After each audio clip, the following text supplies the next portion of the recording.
वालेकुम एवरीवन। तो आज हम तारीख़ तिब में पढ़ेंगे हिंदुस्तानी वेदों की बगदाद में आमद, यानी कि हिंदुस्तानी वेदों की बगदाद में एंट्री कैसे हुई थी। कदीम ज़माने में यानी पुराने ज़माने में हिंदुस्तान इल्म, वाद और अदल व सियासत का चश्मा था, यानी कि इंसाफ हमारे हिंदुस्तान में काफ़ी था। अदल मतलब इंसाफ, इल्म, एजुकेशन। तिब के मैदान में हिंदुस्तानी वेद गैर मामूली शोहरत के हामिल थे, यानी बहुत ज़्यादा पॉपुलर थे। उनकी तबी मालूमात और सलाहियत की बिना पर इलाज व मुआलजा और दर्स व तदरीस की गर्ज से उन्हें हिंदुस्तान से बाहर भी तलब किया जाता था, यानी उनकी इतनी ज़्यादा वैल्यू थी कि उनको हिंदुस्तान से बाहर भी उनको इन्विटेशंस आते थे। हिंदुस्तान से बाहर हिंदी वेदों की सबसे ज़्यादा कदर व मंजिलत अहद अब्बासी में हुई, जब अब्बासी खलीफा ने हिंदी वेदों को इलाज व मुआलजा और दीगर तबी खदमात अंजाम देने के लिए अपने दारुल खिलाफा बगदाद बुलाया।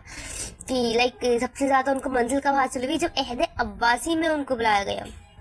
बगदाद में हिंदी वेदों की आमद। अब उनकी आमद कैसे हुई थी, ठीक है, देखते हैं। मशहूर अब्बासी खलीफा मंसूर के अहद खिलाफत 754 to 769 AD से बगदाद में हिंदी वेदों की आमद का सिलसिला शुरू हुआ था, यानी जब से आने वो शुरू हो गए थे बगदाद में हिंदी वेद, जिसका मकसद हिंदी वेदों के जरिए हिंदी तिब यानी आयुर्वेदा की मालूमात को अरबों तक पहुँचाना था, यानी कि जो आयुर्वेदा है उसको अरबों तक पहुंचाना था। कभी हिंदी वेदों को इलाज व मुआलजा की गर्ज से भी बगदाद बुलाया गया, कभी कभी, ठीक है, कि इलाज की वजह से भी बनकर उनका मेन पर्पस यह था कि आयुर्वेदा को भी अरबों तक पहुंचाना था। जब एक बार खलीफा हारून रशीद बीमार हो गया और यूनानी व ईरानी तिब्बा उसके इलाज में नाकाम रहे, यानी कि सक्सेस न पा सके, तो हिंदुस्तान से मशहूर हिंदी वेद मनका को खलीफा के इलाज के लिए बगदाद मदऊ किया गया, यानी बगदाद बुलाया गया, जो खलीफा की शिफा का जरिया बना, यानी कि मनका ने उसको अच्छे से इलाज किया जिससे उसको शिफा हासिल हो गई। इलाज में कामयाबी के बाद दरबार अब्बासी में हिंदी वेदों की कद्र व कीमत बढ़ गई। सही बात है, जब उसको यूनानी से कोई फ़ायदा नहीं हुआ और उसको वेद ने सही कर दिया तो उनकी कीमत तो बढ़ जाएगी, कद्र बढ़ जाएगी, रिस्पेक्ट बढ़ जाएगी। खलीफा हारून की इल्म दोस्ती और इल्मी सखावत के चर्चे सुनकर हिंदी वेदों की एक बड़ी जमात बगदाद में जमा हो गई। उन्होंने देखा कि ये लोग इतनी दोस्ती रखते हैं हिंदी वेद से, तो क्या हुआ कि पूरी जमात मिलकर एक साथ बगदाद चली गई। बैतुल हिकमत में वेदों का तकर्रर। हिंदी वेदों की इल्मी व फनी सलाहियत को देखते हुए खलीफा मामून रशीद के ज़माने 813 to 833 AD वेदों को बैतुल हिकमत के शोबे तर्जुमा व तालीफ में शामिल कर लिया गया, यानी कि ट्रांसलेशन और राइटिंग वगैरह जो होती है।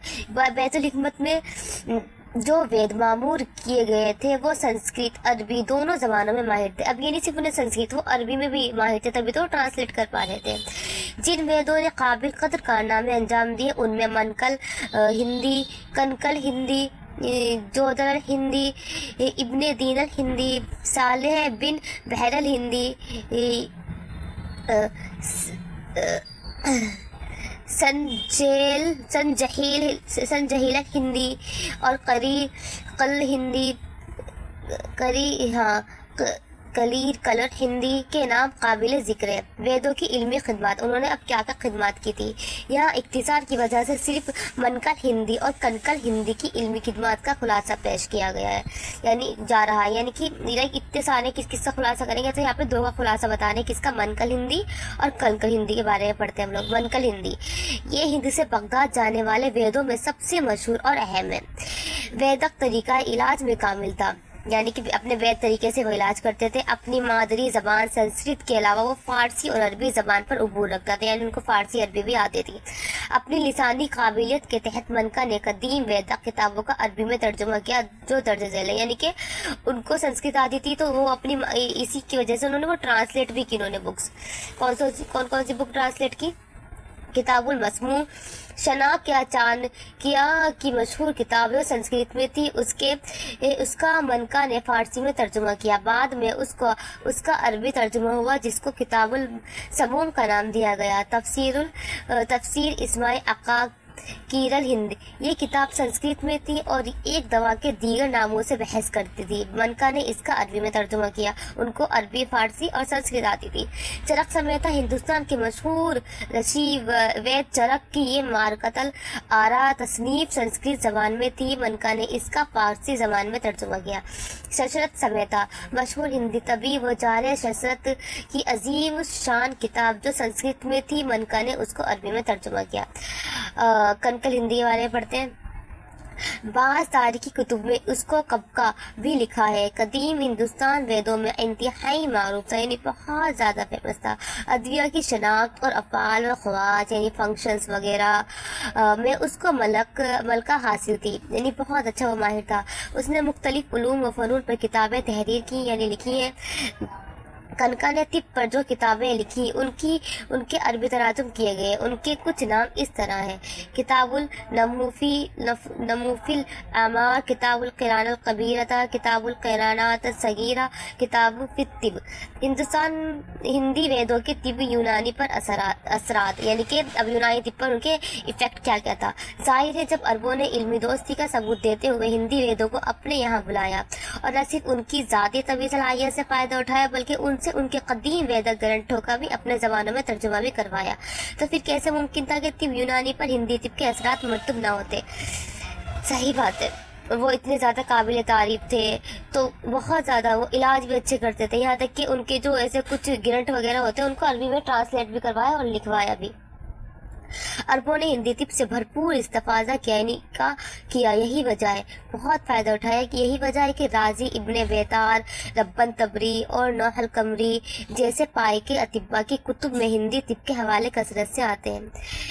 इल्मुल अदविया में तो ख़ास तौर से हिंदी तिब की गहरी छाप नज़र आती है। सैदला, अतरीफल, सामपिट,